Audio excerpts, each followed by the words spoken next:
नमस्ते दोस्तों। नया दिन, नई सुबह, नई शुरुआत और नई कहानी धीरज की वाणी के साथ।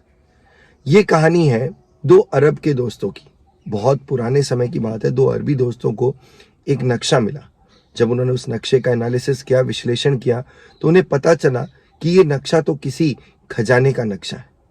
वो खजाना कोई रेगिस्तान में कहीं दूर छुपा हुआ था, पर उस नक्शे के तहत उस वहां तक पहुंचा जा सकता था।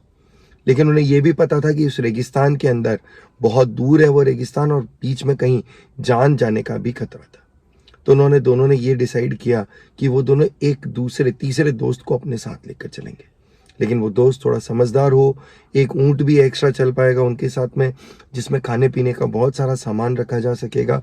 साथ ही वो अगर ज्यादा खजाना हुआ तो वो एक और ऊंट उस ज्यादा खजाने को ढोने में काम भी आ जाएगा।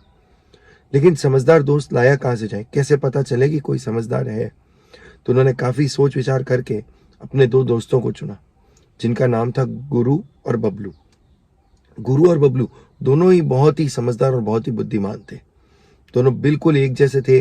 कई दोनों में ऐसे देखकर पता नहीं लगाया जा सकता था कि इन दोनों में ज्यादा समझदार कौन है।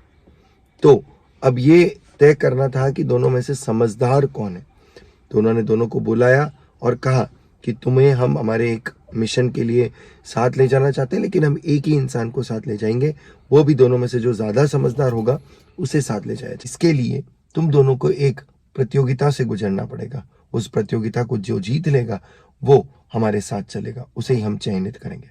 बात ठीक है। तो प्रतियोगिता चालू हुई। प्रतियोगिता में बोला गया कि आगे एक छोटा रेगिस्तान है जिसके अंदर तुम्हें जाना, और ये रास्ते दो रास्तों में बदलता है। आगे एक बिंदु आएगा जहां दो रास्तों में बदल जाएगा।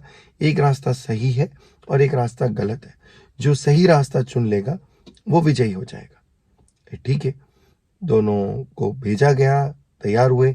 दोनों उस बिंदु पे पहुंच गए, गुरु और बबलू, जहां पर वो रास्ता दो रास्तों में बट रहा था। गुरु ने एक रास्ता चुन लिया और बबलू वहीं खड़ा रहा। 1 घंटे तक इंतजार करने के बाद एक रास्ते से धूल उड़ती हुई दिखाई दी, और बबलू ने देखा कि गुरु उस रास्ते से लौट कर आ रहा है। बबलू ये समझ गया कि वो रास्ता गलत है। गुरु जब यहाँ पहुंचा तो दोनों दोस्त, अरबी दोस्तों ने कहा हमने चयनित कर लिया है कि हमारे साथ कौन चलेगा। तो बबलू ने कहा शुक्रिया।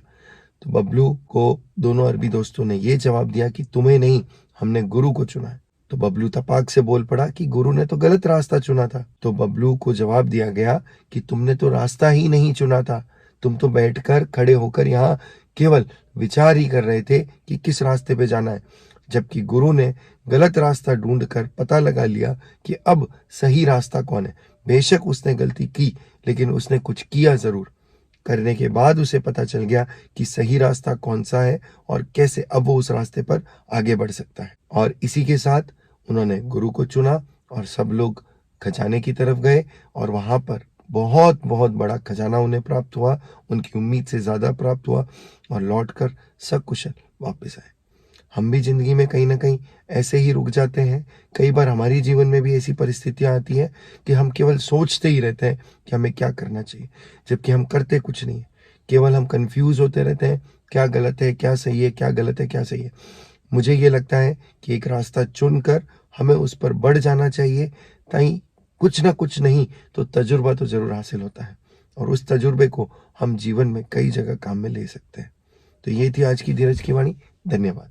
कैसी लगी जरूर बताएं।